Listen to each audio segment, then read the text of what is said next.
Hello friends, today we will discuss about the article published in Indian Journal of Medical Research. Are excess carbohydrates the main link to diabetes and complications in Asians? Carbohydrates are responsible for the high incidence of diabetes and hypertension in India. Friends, we will discuss about the quantity of the carbohydrates and the quality of the carbohydrates. What are good carbs, what are bad carbs. After that, we will discuss about the metabolic syndrome and complications of diabetes and whether reversal of diabetes is possible. Cross-sectional and longitudinal studies had showed that type 2 diabetes mellitus is increased with intake of large quantity of the carbohydrates. It is seen that in Indian diet around 70 to 80% intake of carbohydrates are seen in the form of roti and white rice. So by reducing the amount of carbohydrates in the diet and consuming the good quality carbohydrates, the incidence of diabetes will decrease. It is recommended that we should include in diet around 40 to 50% of the carbohydrates. In Asian population, mainly the risk factors of diabetes are central body obesity, insulin resistance, higher insulin, higher triglyceride levels like increased LDL or VLDL and low HDL levels. So friends, this insulin resistance is seen in type 2 diabetes mellitus.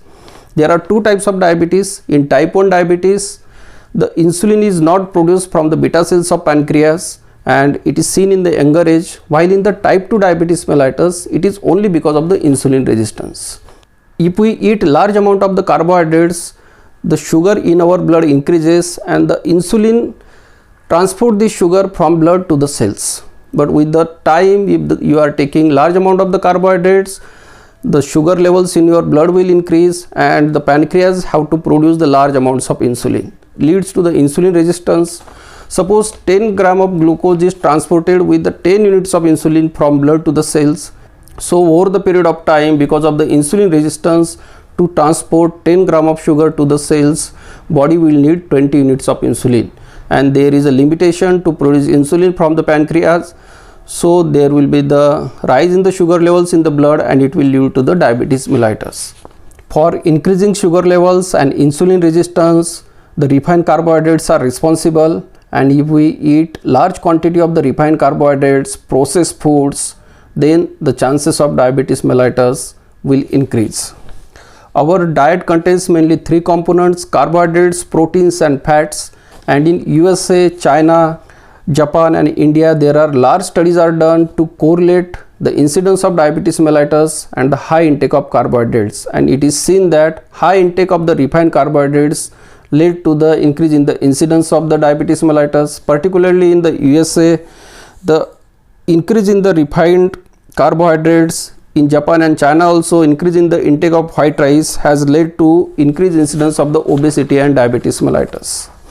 It is seen that in the urban population in India, the incidence of diabetes is increasing steeply, and in India around 30% of the people are suffering from diabetes mellitus. In urban India, in Chennai, there is a study which is done over a 10-year period, and it is found that higher dietary score, which include large intake of refined grains and reduced intake of vegetables and the fruit, dairy and nuts, doubles the incidence of the new onset type 2 diabetes mellitus. So there is also correlation between the type 2 diabetes mellitus and metabolic syndrome. So what is metabolic syndrome? Metabolic syndrome includes central obesity, that is increased waist circumference, dyslipidemia, increased LDL and VLDL levels, raised blood pressure, glucose levels are. So this metabolic syndrome is associated with the increased carbohydrate intake. It is seen that with increased quantities of refined grain intake, increased metabolic abnormalities such as body weight, waist circumference, insulin resistance, blood pressure, triglyceride and fasting blood glucose levels are increased. Along with that, the HDL cholesterol levels are decreased. So white rice is responsible for around 8-fold increase in the incidence of diabetes mellitus. High intake of refined carbohydrates are also responsible for postprandial hyperglycemia, as carbohydrate contains sugar. So after intake of large amount of carbohydrates, the blood sugar levels increases sharply in the postprandial period, and body has to secrete large amount of insulin to manage this sugar, and over the period of time insulin resistance occurs. Now we will see carbohydrates and remission of the diabetes. It is seen that higher intake of carbohydrates is associated with increased incidence of diabetes. So there are studies done by reducing the intake of carbohydrates in the diet, and it is seen that by reducing the carbohydrate intake around 40 to 50%, the reversal of diabetes mellitus is achieved. And in this diet they have included the high proteins in the form of legumes, pulses, nuts, seeds, eggs, poultry and chicken. But the vegetable sources of proteins are healthy compared to the animal sources. The vegetable sources of proteins are like nuts and seeds, pulses, legumes.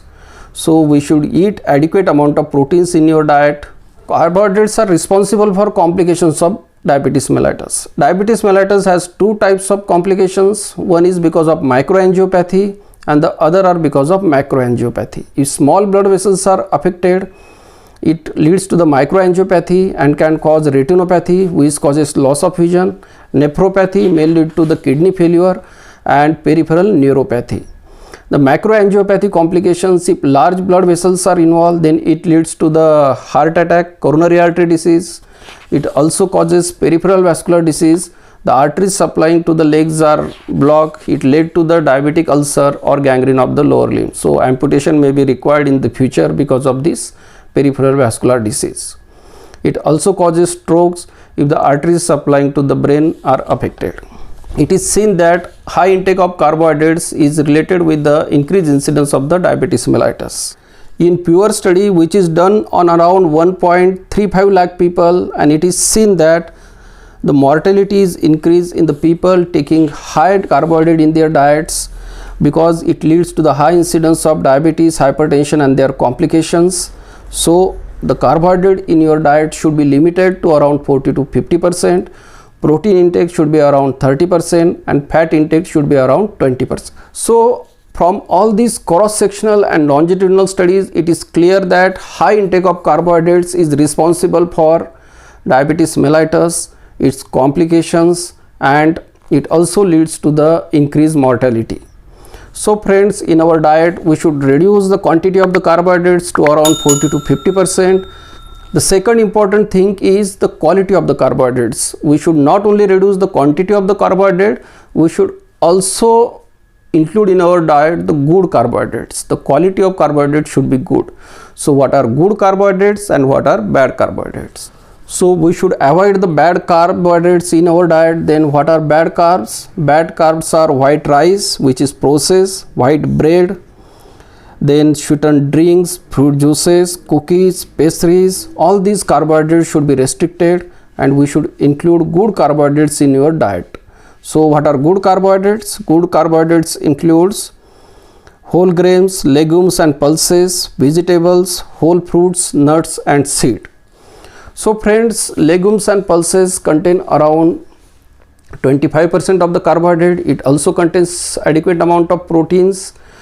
The nuts and seeds also contains around 15 to 20% of the carbohydrates. If we see fruits and vegetables, it also contains around 10 to 20% of the carbohydrates, and these are healthy carbohydrates. So the main points are, you should reduce the quantity of carbohydrates in your diet to around 50% and increase protein intake of the diet. You should include fruits and vegetables in your diet. Eat good carbohydrates so that the risk of diabetes mellitus and hypertension will decrease and you will lead healthy life. If you have any query, you can write in the comment box. Thank you very much.